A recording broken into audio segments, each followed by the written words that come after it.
Ukraine யுத்தம் ஏன் ஆரம்பிச்சுச்சுன்னா, முழுக்க முழுக்க அண்ணன் அமெரிக்கா தான்.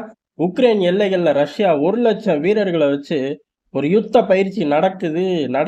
அத நம்ம சும்மா விடக்கூடாது அப்படின்னு சொல்லி, இந்த பக்கம் 2,00,000 வீரர்களோட உக்ரைன் அதிபர் ஜெலன்ஸ்கி நிக்கிறார் அப்படின்னு சொல்லி பெரிய அளவுல ஏதோ படப்பூஜை போடுற மாரி தான் போட்டு ஆரம்பிச்சு விட்டார்கள் அந்த யுத்தத்த.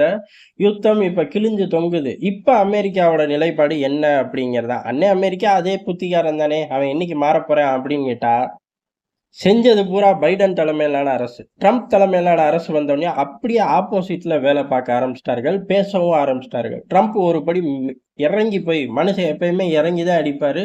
ஓப்பனா பேசக்கூடியவர்.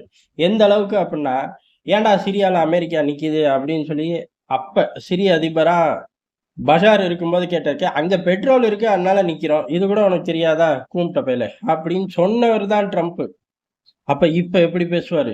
அப்ப அதுக்கும் மேல இறங்கி பேசிட்டாரு. என்ன அப்டின்னா, "ஏன்டா ரஷ்ய ராணுவம் பெரிய ராணுவம், வலிமையான ராணுவம், உலகத்திலே மிகப்பெரிய ராணுவம். உக்ரைன் ராணுவம் அந்த லிஸ்ட்லயே வர முடியாது.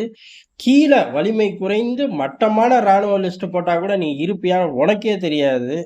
அப்படி இருக்கும்போது யுத்தத்த ஆரம்பிச்சிருக்கலாமா? யுத்தம்னு ஒரு சூழ்நிலை உருவானோனே ரஷ்ய அதிபர்கிட்ட போய் பேச்சுவார்த்தை நடத்தி யுத்தத்த தவிர்த்திருக்கலாம். அதுதான் புத்திசாலித்தனம். அதுதான் இருக்கக்கூடிய உருப்படியான வழி. அத விட்டுட்டு யுத்தத்த ஆரம்பிச்சு, ஏன் போய் பேசுறதுல என்ன வலிக்குது? பாஷை கூட பிரச்சனை இல்லையே! ஒரே லாங்குவேஜ் தானே! டிரான்ஸ்லேட்டர் இழுத்துட்டு போக கூட தேவையில்லைல்ல. அப்படின்னு மனுஷன் வச்சு செஞ்சுட்டாரு. இந்த அளவுக்கு வச்சு செஞ்சாரா அப்படின்னு கேட்டா, ஆமா சாராம்சம் இதுதான்.